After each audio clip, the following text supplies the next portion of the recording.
Hey guys, it's Chase, and it's Tuesday. This week's topic is trans people in the media. I think it's really important that trans people are put in mainstream so that people are knowledgeable about trans people, so when they meet somebody in real life, they aren't confused or they don't have to ask too many questions and they're not rude or disrespectful. I know people are still rude and disrespectful and ignorant towards these people in the media and to people in everyday life, but I feel like if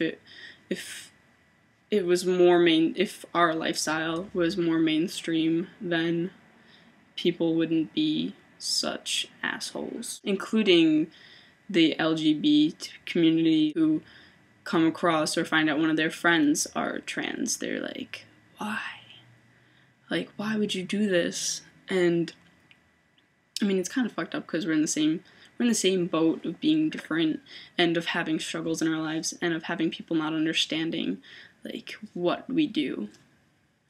In one boat, like same-sex relations, in one boat changing our sex completely.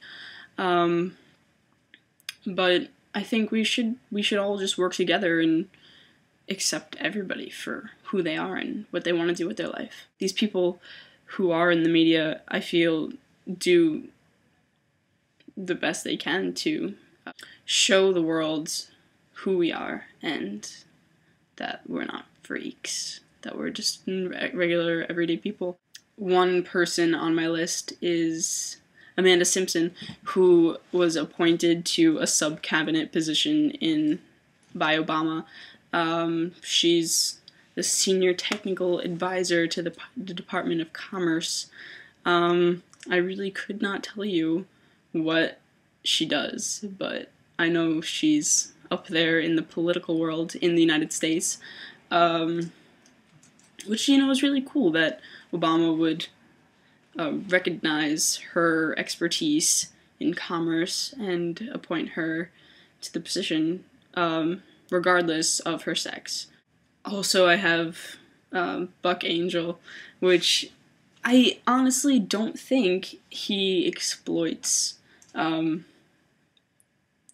community. He's the world's first FTM porn star, and I think, if anything, he makes us seem more equal. There's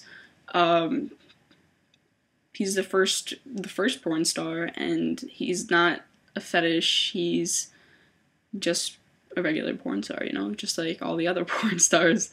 But I thought that was, like, I've known of him for a while, and I think that he does a good job, like, explaining himself to people that he is a man, even though he has a vagina. And I think people accept that. I have some fictional characters on this list. Lane Cartman and Herbert Garrison. They're two characters from South Park. Miss Cartman is Eric Cartman's mom, and she is hermaphrodite. And she's both Cartman's mom and Cartman's dad. And so she, in a sense, even though South Park's really derogatory and they make fun of it, but they make fun of everybody equally, Like, even though Herbert Garrison is very flip-floppy, and after he transitions to Mrs. Garrison, decides that he wants to transition back into Mr. Garrison, it's just, I feel like it's important for people to at least know that we exist, and not just that, like, we are, like, these people that live in basements and we shoot ourselves up with these weird hormones that turn us into these sex fiends, and we do lots of drugs, because obviously that's not the case. But I know South Park really makes fun of this topic, but they make fun of everything. And the fact that people who watch South Park know what the difference between a hermaphrodite and a transgender person is one step closer to people being more knowledgeable. There was this one episode on Oprah that I know a lot of people watched. It was an interview between a trans woman named Kimberly and Oprah, and she tells her story about how she was like the popular guy in high school, and she was on the football team, and she was the guy that everybody wanted to be with. And then when she goes to her high school reunion, everyone's just like shocked. But I know that it really, really informed my mom. It informed a lot of people, because she went so in depth with telling her story that and the fact that I was on Oprah, it just like brings it so down to earth, like the whole transgender experience. The last person I have on my list is Brandon Tina, and they made a movie about him. It was called Boys Don't Cry, and it was a fantastic movie. Fantastic. I actually cried, even though the movie is called Boys Don't Cry. But it was moving, to say the least. If you haven't seen it, please see this movie. It's about Brandon Tina. He's an F to M. Well, yeah, he was an F to M who lived in the South. I'm not exactly sure the time period, but it was about how he was passing in a new community that he moved to, and that, okay, I'm not gonna ruin the movie, but he passed in everyday life and came across some obstacles, and some other stuff happened.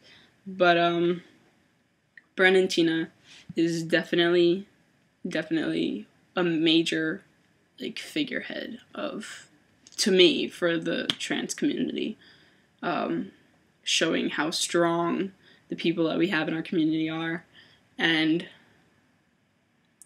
how powerful we are, like what kind of an impact we can do just as anybody else who isn't trans can have on the world. There's so many other trans people in the media, but these are the ones that I knew. When I was like looking up some information on them before I made this video, I was kind of disturbed at the things that I was seeing on like the forums and such, like people referring to trans people as its and he, she's and stuff like that, which is really disturbing. A trans woman is female. Female pronouns like she and hers, and trans men go by male pronouns because they're male, like he and his. Not it. Not it. Just because they were born a different gender doesn't mean that they don't have gender anymore because they transitioned. They just transitioned into the opposite gender. I wish more people would take the time to like learn, take the time to accept, especially people in the gay community, because I'm finding more and more every day how gays and lesbians and bisexuals are not for transsexuals, they're like against us, and it's heartbreaking, because we're all in the same boat, I just think everyone should get along. I'll see you guys next week.